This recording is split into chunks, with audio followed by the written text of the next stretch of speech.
শহরের এক ব্যস্ত রাস্তায় প্রতিদিন একটি মানুষকে সবাই দেখত। এলোমেলো চুল, ছেঁড়া জামা, কাঁধে একটি পুরনো ঝোলা। মানুষ তাকে পাগল বলে ডাকতো। কেউ তার দিকে হাসতো, কেউ আবার বিরক্ত হতো। কিন্তু তার চোখে ছিল এক অদ্ভুত শান্তি, যেন সে সবকিছু বুঝে গেছে, যা আমরা সাধারণ মানুষ বুঝি না। প্রতিদিন বিকেলে সে একটি নির্দিষ্ট জায়গায় বসে থাকতো। কেউ কেউ তাকে খাবার দিত, কেউ আবার টাকার কয়েন ছড়িয়ে দিত। কিন্তু সে কখনো কারো কাছে কিছু চাইতো না, শুধু আকাশের দিকে তাকিয়ে থাকতো আর নিজের সাথে কথা বলতো। একদিন এক কৌতূহলী কলেজ ছাত্র তার কাছে গিয়ে বলল, এই দাদা, তোমার নাম কি? পাগল একটু হেসে বলল, নাম? নাম দিয়ে কি হবে? আমি তো হারিয়ে গেছি মানুষের ভিড়ে। ছাত্রটি অবাক হয়ে জিজ্ঞেস করলো, হারিয়ে গেছো মানে? সে বলল, এক সময় আমি ছিলাম তোমার মতো, স্বপ্ন ছিল, পরিবার ছিল, কিন্তু টাকার লোভে অহংকারে সব হারিয়েছি।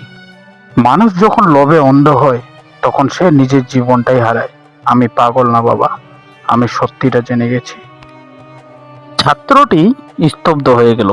তার মনে হলো, এই পাগলটা হয়তো পাগল নয়, বরং জীবনের সবচেয়ে বড় শিক্ষক।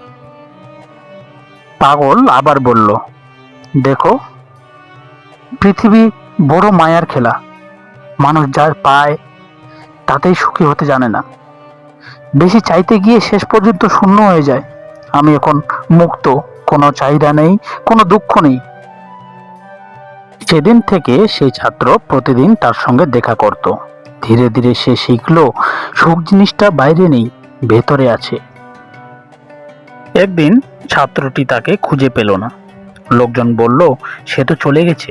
ছাত্রটি হেসে বলল, না, সে যায়নি, সে আমার মনে থেকে গেছে, আমাকে নতুন চোখ দিয়েছে পৃথিবীকে দেখার।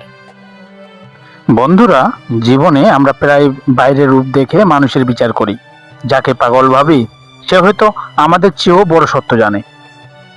এই গল্পটি যদি আপনাকে ভাবতে বাধ্য করে থাকে, তাহলে কমেন্টে লিখুন আপনার মতে আসল সুখ কি। ভিডিওটি ভালো লাগলে শেয়ার করুন, কারণ হয়তো আপনার একটি শেয়ার কারো জীবনের দৃষ্টিভঙ্গি বদলে দিতে পারে। ধন্যবাদ।